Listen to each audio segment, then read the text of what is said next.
Good morning, everybody. The topic today is going to be photograph of the thought. And I'm going to start with a quote from Albert Einstein, which says, "We cannot solve our problems with the same thinking we used when we created them." Now, the idea of the topic today, of the lecture, is that by the end of it, we'll be changing the way we think to have happier thoughts. I really, really love this topic. And the reason is because my mom, when I was very little, always told me, you can do anything you want to do if you believe you can do it. And basically, that's the topic today. I want you to take close attention to her because she's an amazing woman and she's going to appear again one more time in the lecture. So what does photograph of the thought really mean? For the purpose of the lecture today, we're going to say that the photograph of the thought reveals the image, the creation, the projection of our ideas and values wrapped by the colors of our feelings. We're going to take a look at scientific and spiritist point of views, along with our own thoughts, negative and positive thoughts. We're going to try to change any negative thoughts we have today to loving thoughts by the end of the lecture. We'll be able to see and create a whole new level of reality for ourselves. So the first question, I already gave you the answer, but can thoughts impact the material world? Yes. Yes. Thoughts can impact us both physically and emotionally. So even though thoughts like belief, opinion, idea, sentiments are considered to be abstract nouns, meaning that they need our five senses to detect them somehow, and they can't be detected. That's what an abstract noun means. We're going to see differently. We're going to see that they are actually very concrete and that we can physically see the product of our thoughts. I'm going to show that to you starting with Dr. Masaru Emoto. Many of you have heard about him. He was in the movie, What the Bleep Do We Know? And if you haven't watched it, I highly recommend it. He did experiments back in the 1990s with water. What he did is he grabbed water and put them in little petri dishes.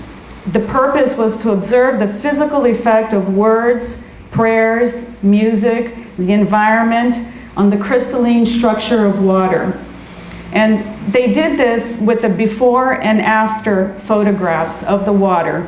So we can see down here on the left-hand side, that's the water of the Fujiwara Dam in Japan before it was preyed upon. Now what they did is they actually froze the water in those little petri dishes that you see over there. And when it was starting to melt, they would photograph the crystallized structure. So they did that before, and after the water was preyed upon with Buddhist monks, you can see the difference in the structure. Quite beautiful.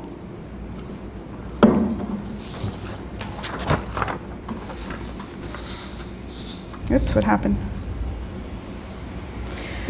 I added this slide so that you could see how words affected water in different ways. So for example, you can see truth, spirit, you disgust me. It's pretty obvious that water affects us. If thoughts can do that to water, what can thoughts do to us? We're from about 70 to 85% water. So from now on, think about what you're thinking about.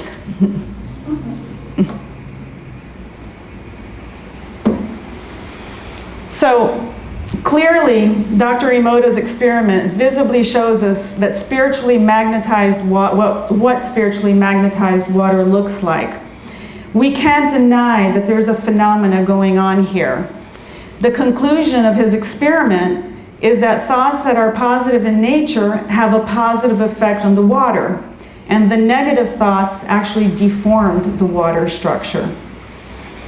So, in Spiritism, after a lecture like this, they normally offer passes, and passes are a form of energy healing. Now, what happens during these passes is afterwards, a glass of spiritually magnetized spring water is offered to everybody.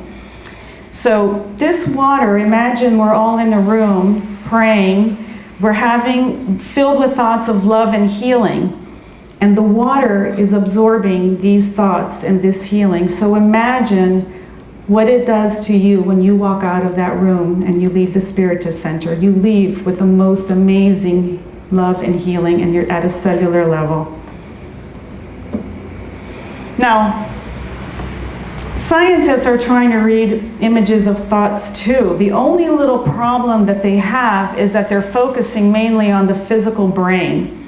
And we know that consciousness and thoughts are not in the physical brain. Our brain is actually a filter for our thoughts. Otherwise, we might actually go a little bit crazy. We know, for example, that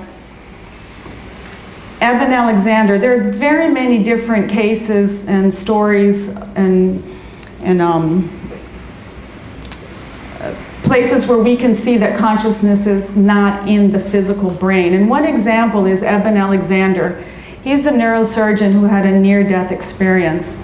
And he believed before his near-death experience that all of the light at the end of the tunnel, the relatives that you see when you die, were all a product of neurons sparking in your brain, creating some sort of electricity that sparked those images. Well, when he had his near-death experience, he's had what he calls a perfect storm. The visual cortex in his brain was mush, the part of the brain that actually is capable of having these visualizations. So needless to say, he now believes and is going around the world telling everybody that consciousness is not in the physical brain. The MRI is another tool that science has today, and we can see it's a little bit more refined than the EEG,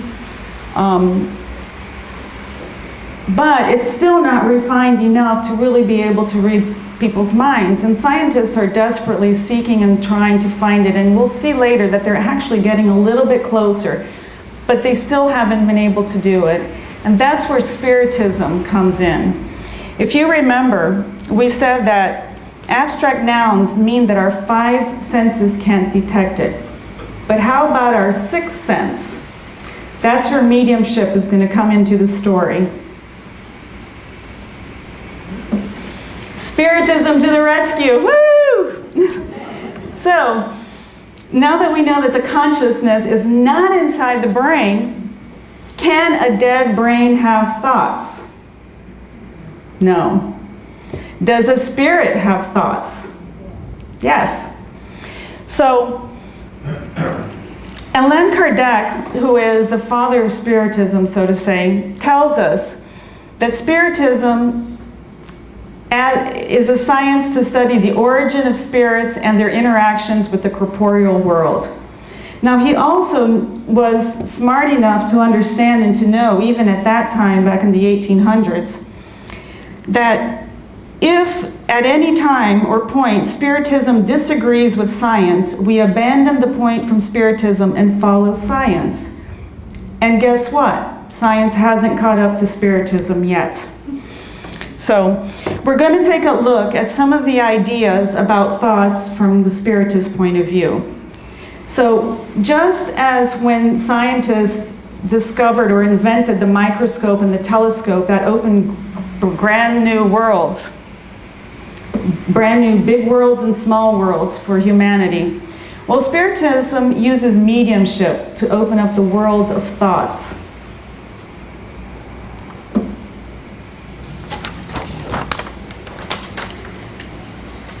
So we're going to see that mediumship is a tool to probe into the spiritual world. Now, obviously, Spiritism did not invent mediumship.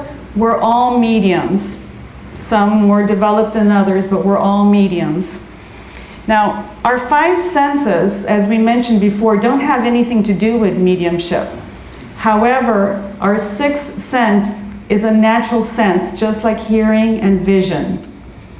And that's the part that we're using with mediumship. The spirit world is the spirit world is a series of dimensions existing in vibrational states that are different from those of our material world. So everything is vibrating at a different frequency.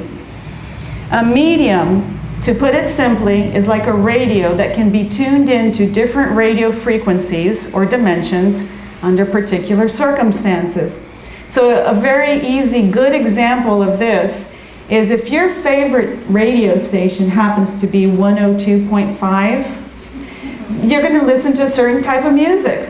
But if you change the station to 100.7 FM, it's going to vibrate differently. It's going to be a different frequency, it will vibrate differently, and we'll listen to a different song.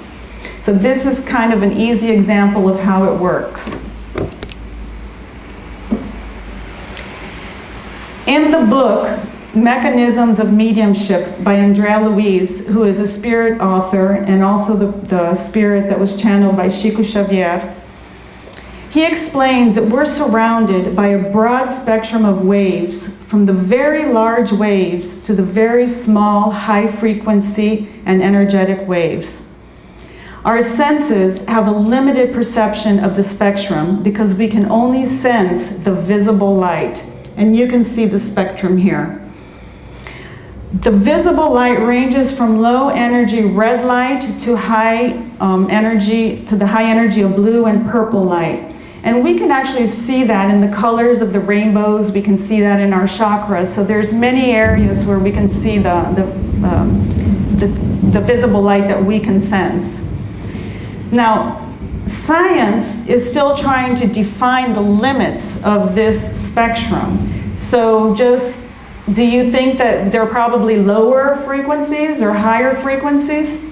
I'd say probably. I'm sure that science will actually find out. Since we can't hear them and we can't see them, it's hard for us to find them, but they're there. So that's what we're going to talk about right now. An important landmark in science has been that light not only behaves as a particle, but it also behaves as a wave. I think Andrea spoke about this a couple of weeks ago. I'm not going to go too deeply into it. But I wanted to give a good example of what happens. Once we find out that particles and waves can go back and forth, it changes how we perceive material things. Because obviously nothing is so solid that it doesn't vibrate. Everything is vibrating. Okay? So a chair, for example, that you're sitting on right now is simply a collective frequencies of vibrating molecules. It's an assemblage of molecules around the thought of something supporting us when we sit. So this chair only came after we actually had the thought that we needed something to sit on, okay? Which this kind of changes the perspective. Now, a chair, for those of you who are a little familiar with chemistry, this can be described as potential energy.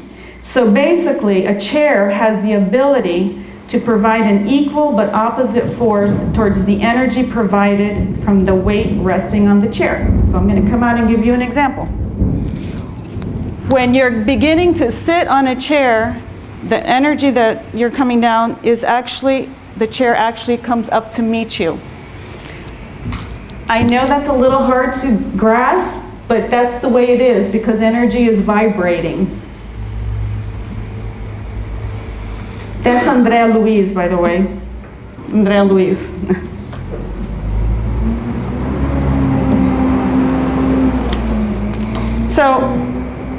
So where do these waves actually really vibrate? Well, Andrea Louise again explains to us that electromagnetic waves vibrate in the cosmic fluid or cosmic field, just as sound vibrates in the air. Now, the book of Genesis says that the cosmic field is the elemental matter in its purest sense, something referred to as pure awareness in today's language. Frank Kingslow, who I'm not sure if any of you know, but he's one of our great minds today. In The Secret of Instant Healing, he tells us that pure awareness is one, without form. That means it has no boundaries that our minds can identify. All that we see are transformations of this elemental matter. Now, the fluid matter when encompassed with intelligence, is called the perispirit. And I'm going to tell you this for a reason now.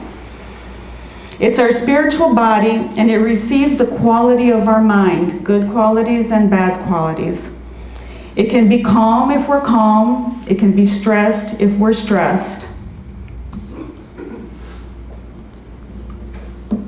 So, just one more time. Fluids carry thoughts, just as air carries sound. Fluidic images are created when a spirit focuses its thought on a particular idea, action, person, thing. We gave the example of a chair. When we focused on the idea of a chair, it actually became a chair. Fluids and their qualities, along with the perispirit, play a very important role in the occurrence and process of mediumship.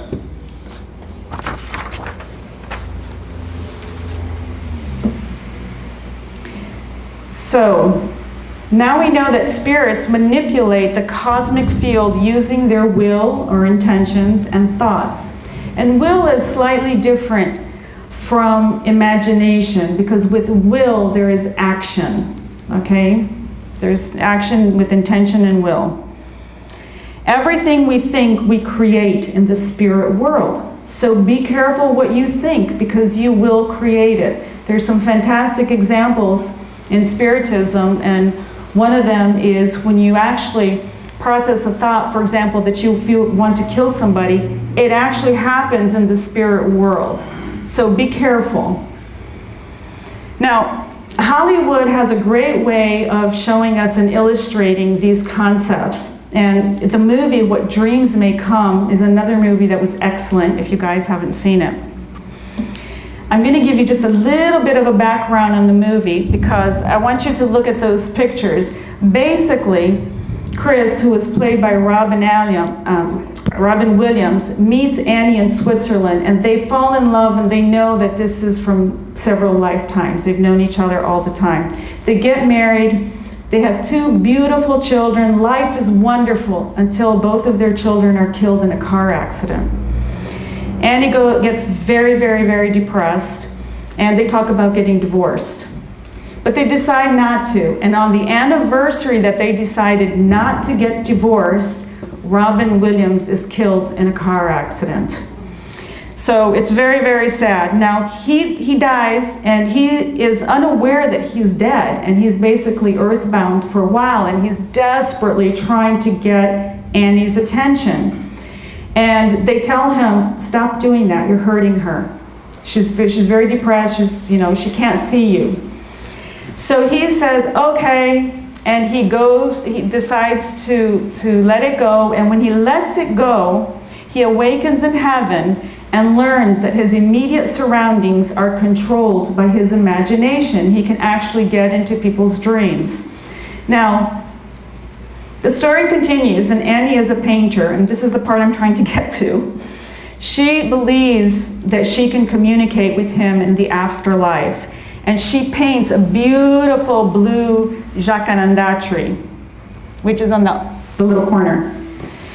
Robin Williams, when he's in heaven, suddenly the tree manifests, and they tell him, you are truly soulmates. There is communication. But Annie doesn't feel it. She destroys the painting, and when she destroys it, it's destroyed in heaven too. And the story goes on. It's a very good story, but I wanted to get to that point because I'm moving on with this. So if Annie had been able to see Chris, she would have actually, as she wanted to and she believed she could, she would have actually been seeing his perispirit. That's where I was getting to. So the perispirit is our spiritual body. It's semi-material, fluidic envelope or body of the spirit. It receives the good and bad qualities of our mind. Now, Barboza, and I'm going to quote this because it's a quote, says that André Louise in The Evolution of Two Worlds teaches that all living beings are surrounded by an energetic halo that corresponds to their nature. In human beings, this projection is modified and enriched by the factors of continuous thought. The thereby constituting the human aura, also referred to as the vital body or ethereal double. Through this projection, we exteriorize a reflection of ourselves in accordance with what we think and do. So now we see that the aura, well, let me continue here. I wanted you to get a good idea of what the human aura looks like, okay? But the question now is, are the aura and the perispirit the same? They are not. Nor do they fulfill the same functions. The aura disappears with the death of the physical body, while the perispirit accompanies the spirit to the invisible world. The human aura is the outward radiation of the perispiritual body. Its colors vary in intensity and shade according to the state of health and level of spiritualization of men. So basically, when you look at somebody and you're seeing colors that are out here, you're probably seeing their aura, not their perispirit.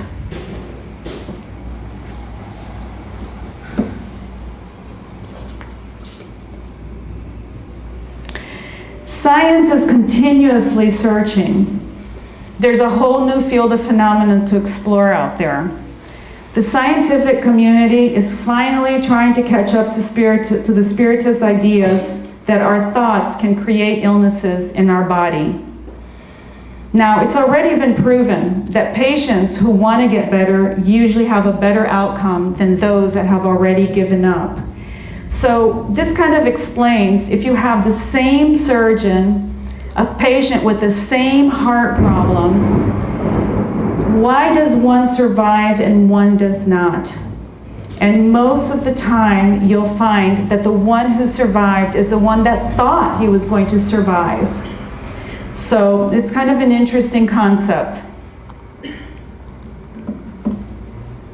In the book, Meaningful Disease by Brian Boom, which is again another excellent book, he states that there's no other cause for some of our illnesses except because of our thoughts. He considers the relationship between experience and feelings. And I put this picture up here because I thought it was a pretty visual experience of what can happen when you're very stressed. And the story of Jane goes as follows. Her parents came in because the doctors couldn't find a reason why she had lost all her hair. So before Jane was born, the parents had a stillborn baby. So naturally, they were very anxious and they were thinking that something tragic might occur to their next baby. So the thoughts begin when they get pregnant with Jane again. Well, when Jane actually does have a very complicated premature birth, and she's colicky and she just does not do well with separation. She grows up and she cannot separate from her parents. She wants them there all the time. When they take her to daycare, she doesn't do well. Well, when Jane is about 4 years old is when all of this she starts to lose all of her hair. And in the same time that she lost her hair, her father left the country to South America on a business trip.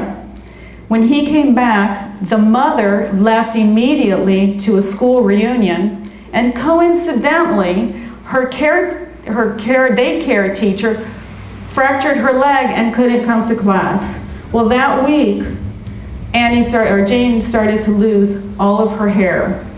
Now, obviously, doctors couldn't find out why. Her anxiety levels, she liked structure, rules, and certainty. She wanted patterns, and when Jane's life went out of control and she lost the structure, she lost her hair. We start to see now some sort of a relationship.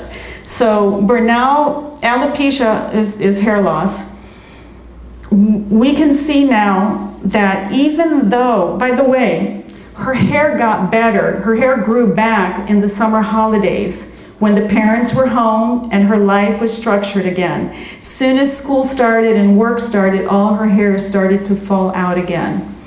So the conclusion to all of this is that even though children sometimes can't talk out their experiences, it doesn't mean they aren't having feelings about their experiences and thoughts. And in Jane's case, the alopecia signifies in a very physical manner her experience of loss, which in turn is rooted in the family experience of loss.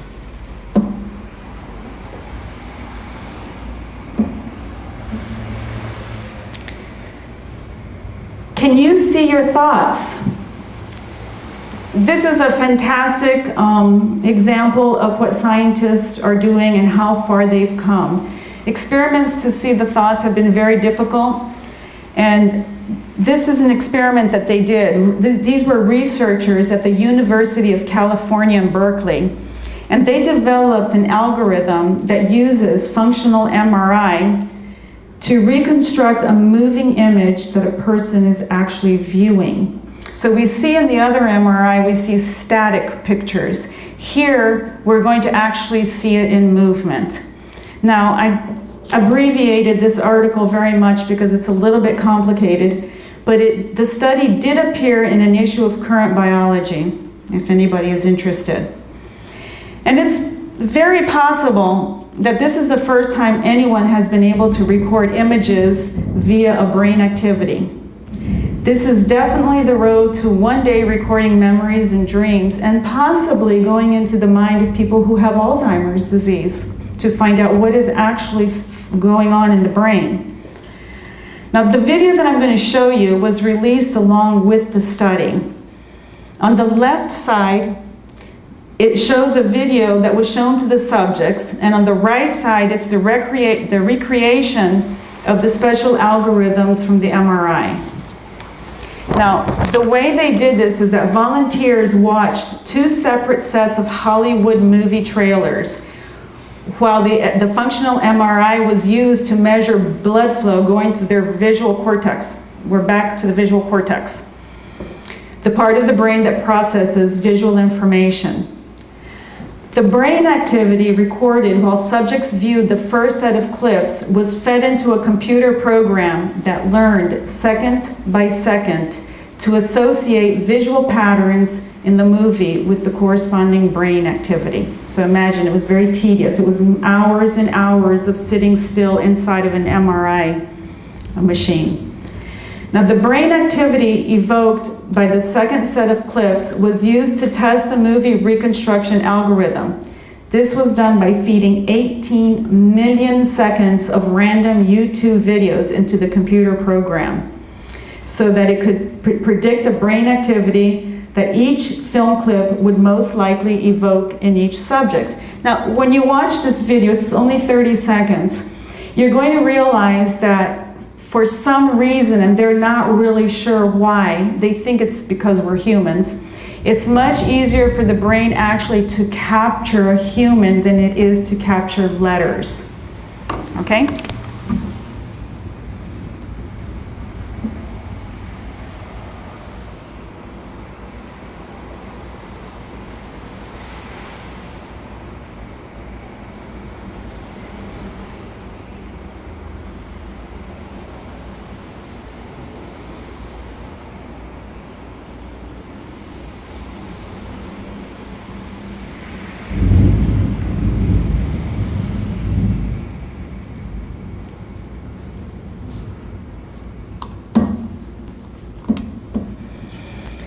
Now the question is, why use brain imaging to reveal the movie of our minds? Obviously, spiritists think one way, scientists think another way.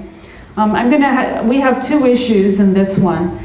The first one is that, well, it will obviously help us understand what goes on in the minds of people who can't communicate verbally, such as stroke victims, coma victims, and people with neurodegenerative diseases. It's also the groundwork for brain-computer interface, so that people who have cerebral palsy or paralysis can actually control the mouse or control the computer with their thoughts. And I couldn't find the article on this, but I actually saw in the news this year or last year that it's actually been done. They actually hooked up somebody electrically, and he was able, with his thoughts, to move the computer. So I think this is amazing. Obviously, they're still perfecting it. Now, eventually, this technology will lead us to dream analysis, to psychotherapy, and other things so that we can understand how thoughts are being processed in the brain. But the issue I have with this is, where does the moral stand here? Now we're going to start reading each other's minds or probing into each other's minds, and we all know what kind of a government we have. So, are there moral aspects? Absolutely, there are moral aspects. The government, or whom the scientists, are going to have to define the scope of practice to avoid issues with invasion of privacy and even mind control.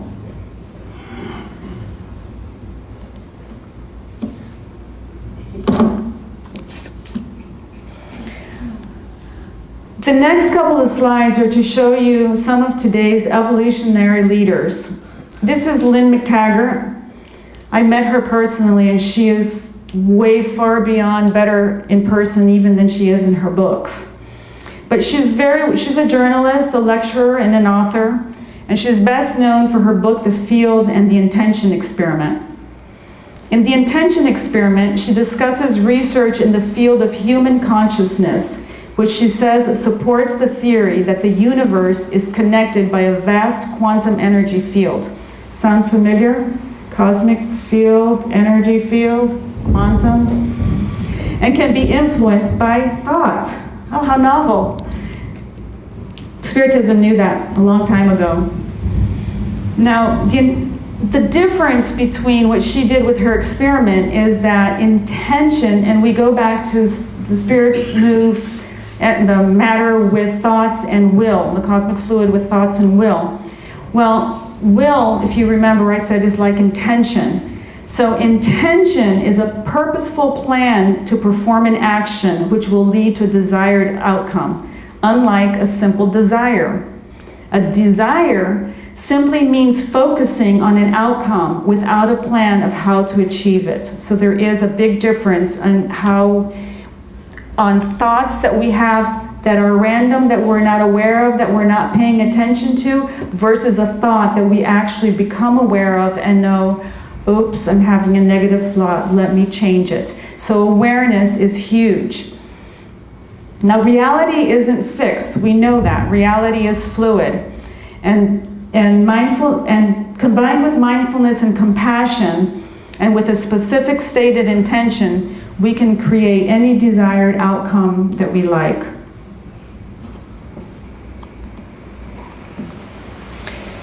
Bruce Lipton is a cellular biologist. He's written many books, but one of my favorite that he wrote is The Biology of Belief.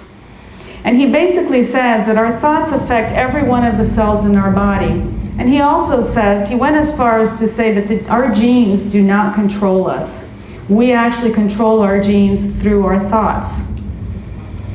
We're not machines. We're energy beings interacting with everything else in the entire energy field. And we have to remember that when we are trying to help somebody, we have to remember that perception is reality. Some people are convinced that what they are thinking is really the reality. And we can see that. I don't know if you can see the cartoon very well up there, but we can see that in the cartoon where this woman is very, very, very skinny. She has anorexia, but when she looks at herself in the mirror, she herself as thought. Now, go figure. How does that happen? That shows us how powerful our thoughts are, that her physical eyes are seeing her thoughts.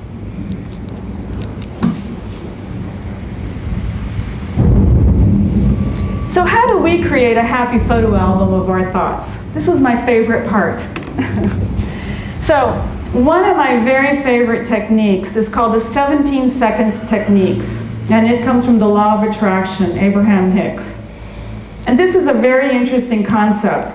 If you're having a negative thought, but you can grab something, and in my case, I carry around a really cute picture of my kids when they were little, because it always makes me smile. So it's like instantaneous change of thought. But if you can hold that happy thought for 17 seconds, another thought with the same vibration will come together with it, and it will actually be like a combustion, and it will explode into a happier thought. And if you can keep that for 17 seconds longer, it keeps on growing and growing. So it's a very, very nice way to get yourself out of a negative thought immediately. And I keep mine in my car too, because when traffic, it's one of those moments and you just, so I look down really quick, I smile, and I calm down. Another way to do is to pray. Now, we learn in Spiritism that when we pray, we should praise, ask, and thank. We shouldn't just ask, although it's okay to ask. It's just that we should have all of those components in there. Reading the Gospel according to Spiritism is wonderful. But actually reading any kind of inspirational book will also change your thoughts. And listening to inspirational music. Meditating is good. Another fabulous thing to do is to transform our hardships into lessons. In other words, every experience we have is a growing experience. It's bringing us to where we are here today. So obviously that will give us a much brighter outlook on life because we know that we're progressing. Now, the last little technique that I use is to tap your thymus gland. And the thymus gland is actually your emotion gland. And when you're little, it's big, but it starts to shrink as you get older. So at our age, most of us, I don't see any kids in here, it's kind of small. So the only way to activate it is by tapping it. So right now I'm going to have all of you tap. So start tapping, and I want you to smile, and I want you to look at your neighbor. Feels good, right? It automatically puts you in a good place. Now, at home, if you're all by yourself, look at yourself in the mirror. It really works. You feel so dumb smiling at yourself tapping. It's awesome. So remember my mom in the beginning? Well, this is some 80 years later. She turned 90 a couple weeks ago. She's still doing what she wants to do. She loves life. I've always told my children, I said, you guys don't know what it's like to grow up with a woman who every day of her life told me that she loved life.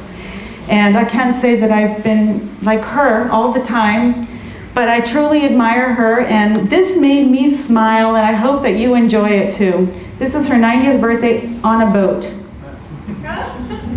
Is the music on? It should be. Yeah. See.